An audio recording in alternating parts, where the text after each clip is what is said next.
ವಿಜಯನಗರದ ಗತವೈಭವ ಸಾರುವ ಹಂಪಿ ಉತ್ಸವಕ್ಕೆ ದಿನಗಣನೆ ಶುರುವಾಗಿದೆ. ಫೆಬ್ರವರಿ 28ರಂದು ಸಿಎಂ ಸಿದ್ದರಾಮಯ್ಯ ಹಂಪಿ ಉತ್ಸವಕ್ಕೆ ಅದ್ದೂರಿ ಚಾಲನೆ ನೀಡಲಿದ್ದಾರೆ. ಜಿಲ್ಲಾ ಉಸ್ತುವಾರಿ ಸಚಿವ ಜಮೀರ್ ಅಹಮದ್ ಖಾನ್, ಶಾಸಕ ಗವಿಯಪ್ಪ ಸೇರಿದಂತೆ ಜಿಲ್ಲಾ ಮಟ್ಟದ ಅಧಿಕಾರಿಗಳ ಪೂರ್ವಭಾವಿ ಸಭೆ ನಡೆಸಿದ್ದಾರೆ.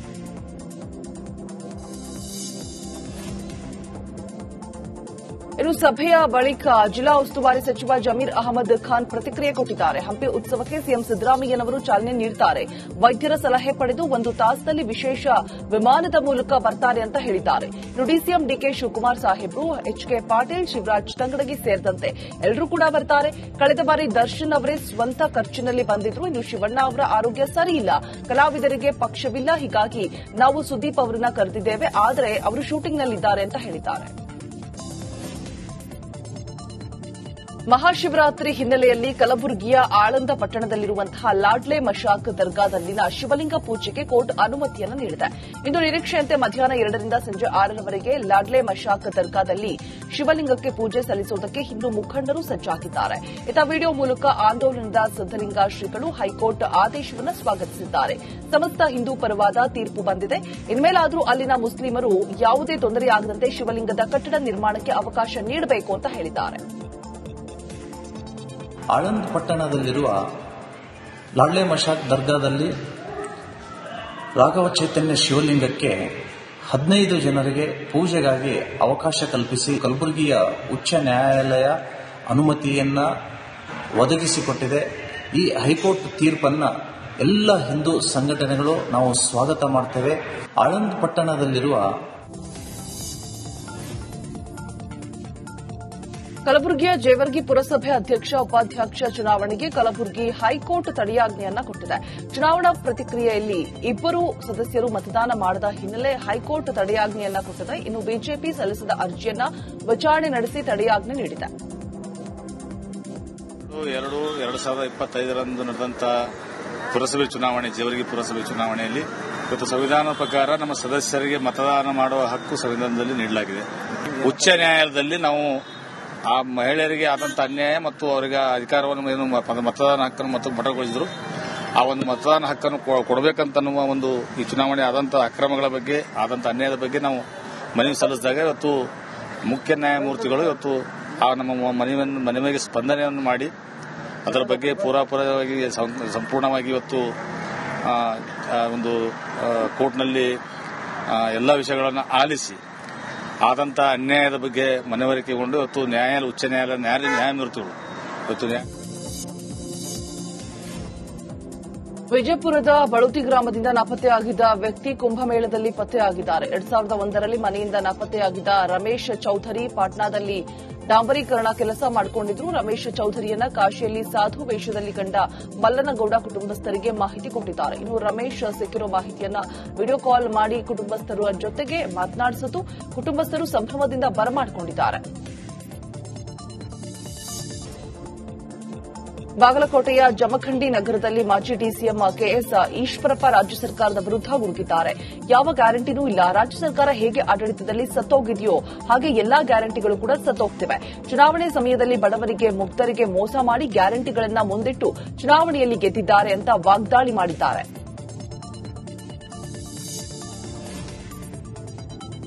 ಬಾಗಲಕೋಟೆ ವಿಶ್ವವಿದ್ಯಾಲಯ ಮುಂದುವರಿಸುವುದಕ್ಕೆ ಆಗ್ರಹಿಸಿ ಎಬಿವಿಪಿ ಕಾರ್ಯಕರ್ತರು, ವಿದ್ಯಾರ್ಥಿಗಳು ಸೇರಿ ಪ್ರತಿಭಟನೆ ಮಾಡಿದ್ದಾರೆ. ನಗರದ ದೇಸಾಯಿ ವೃತ್ತದಲ್ಲಿ ಪ್ರತಿಭಟನೆ ಮಾಡಿ ರಾಜ್ಯ ಸರ್ಕಾರದ ವಿರುದ್ಧ ಘೋಷಣೆಯನ್ನ ಕೂಗಿ ಆಕ್ರೋಶವನ್ನು ಹೊರಹಾಕಿದ್ದಾರೆ. ಪ್ರತಿಭಟನೆಯಲ್ಲಿ ವಿಧಾನ ಪರಿಷತ್ ಸದಸ್ಯ ಹನುಮಂತ ನಿರಾಣಿ ಭಾಗಿಯಾಗಿದ್ದು ಯಾವುದೇ ಕಾರಣಕ್ಕೂ ವಿವಿ ಬಂದ್ ಮಾಡದಂತೆ ಆಗ್ರಹಿಸಿದ್ದಾರೆ. ಆರ್ಥಿಕ ಸಮಸ್ಯೆ ಹಿನ್ನೆಲೆ ಹೊಸದಾಗಿ ಸ್ಥಾಪನೆಯಾಗಿದ್ದ 9 ವಿವಿ ಬಂದ್ ಮಾಡುವುದಕ್ಕೆ ಮುಂದಾಗಿರುವ ಸರ್ಕಾರದ ನಡೆಗೆ ಭಾರೀ ಖಂಡನೆಯನ್ನ ವ್ಯಕ್ತಪಡಿಸಿದ್ದಾರೆ.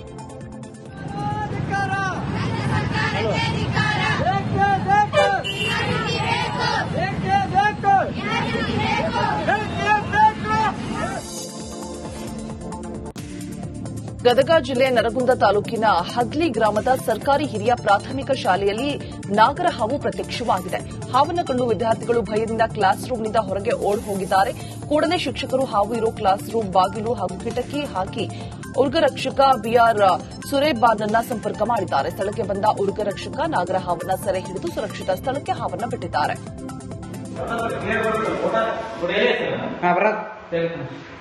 ಇಲ್ಲ ಪೂರ ಇದ್ರಾಗೆ ಸ್ಕ್ಯಾನರ್ ಇದೆ ಸರ್ ಸ್ವಲ್ಪ ಮಾಡಿದ್ದೀನಿ ಇಲ್ಲಿಟ್ಟೆ ನೋಡಿ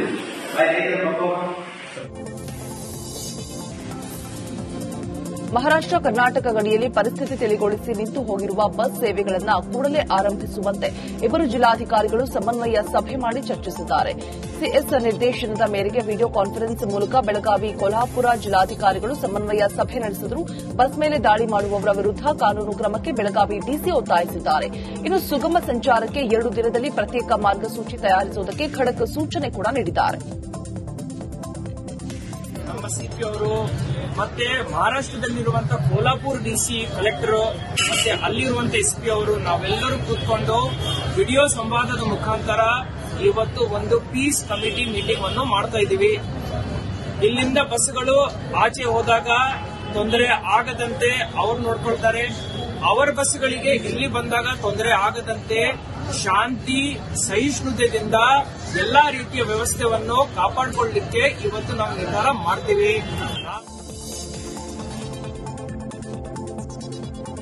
ಶಾಲೆಯಲ್ಲಿ ನೀರಿನ ಟ್ಯಾಂಕ್ ಸ್ಫೋಟಗೊಂಡಿದ್ದು ವಿದ್ಯಾರ್ಥಿಗಳು ಜಸ್ಟ್ ಮಿಸ್ ಆಗಿದ್ದಾರೆ. ಅಥಣಿ ತಾಲೂಕಿನ ಕಿಳೆಗಾಂ ಗ್ರಾಮದ ಸರ್ಕಾರಿ ಕನ್ನಡ ಹಾಗೂ ಮರಾಠಿ ಪ್ರಾಥಮಿಕ ಶಾಲಾ ಆವರಣದಲ್ಲಿ ನೀರಿನ ಟ್ಯಾಂಕ್ ಸ್ಫೋಟಗೊಂಡಿದೆ. ಸ್ಫೋಟದ ರಭಸಕ್ಕೆ ಶಾಲೆಯ ಕಾಂಪೌಂಡ್ ಕುಸಿದು ಬಿದ್ದಿದೆ. ಟ್ಯಾಂಕ್ ಆಸುಪಾಸು ವಿದ್ಯಾರ್ಥಿಗಳು ಇಲ್ಲವಾದ್ದರಿಂದ ಯಾವುದೇ ಅವಘಡ ಸಂಭವಿಸಿಲ್ಲ. ಗುತ್ತಿಗೆದಾರನ ನಿರ್ಲಕ್ಷ್ಯದಿಂದಾಗಿ ಟ್ಯಾಂಕ್ ಸ್ಫೋಟವಾಗಿದೆ ಅಂತ ಸಾರ್ವಜನಿಕರು ಆರೋಪವನ್ನು ಮಾಡಿದ್ದಾರೆ. ಸ್ಥಳಕ್ಕೆ ಶಿಕ್ಷಣ ಇಲಾಖೆ ಅಧಿಕಾರಿಗಳು ಹಾಗೂ ಅಥಣಿ ಪೊಲೀಸರು ಭೇಟಿಯನ್ನ ನೀಡಿ ಪರಿಶೀಲನೆ ಮಾಡಿದ್ದಾರೆ. ಅಂತೇಳಿ ನಮಗೆ ಫೋನ್ ಮಾಡಿದ್ದಾರೆ ಸರ್. ಅಲ್ಲಿ ಗುಡಿಯಲ್ಲಿ ಇದ್ದೀವಿ ನಾವು. ಇಲ್ಲಿ ಬಂದು ನೋಡೋಕ್ಕಾಗಿನ ಪೂರ ಎಲ್ಲ ಇದನ್ನಾಗಿತ್ರಿ. 12 ಗಂಟೆಗೆ ಮಕ್ಕಳನ್ನ ರೆಸ್ಟಿಗೆ ಬಿಡ್ತಾರೆ ಸರ್. ಅರ್ಧ ತಾಸು ಇದನ್ನಾಗಿದ್ರೆ ಮಕ್ಕಳ ಜೀವಕ್ಕೆ ಅನಾಹುತಿ ಐತ್ರಿ ಸರ್. ಅದಕ್ಕೇನೋ ಅದೃಷ್ಟ ವಶ ಆಗ್ತದೆ. ಇವತ್ತು ಅಪಾಯದಿಂದ ಮಕ್ಕಳು ಪಾರಾಗ್ಯಾರ ಅಂತೇಳಿ ಇದು 6 ವರ್ಷ ಆಯ್ತ್ರಿ ಸರ್ ಕಟ್ಟಿ.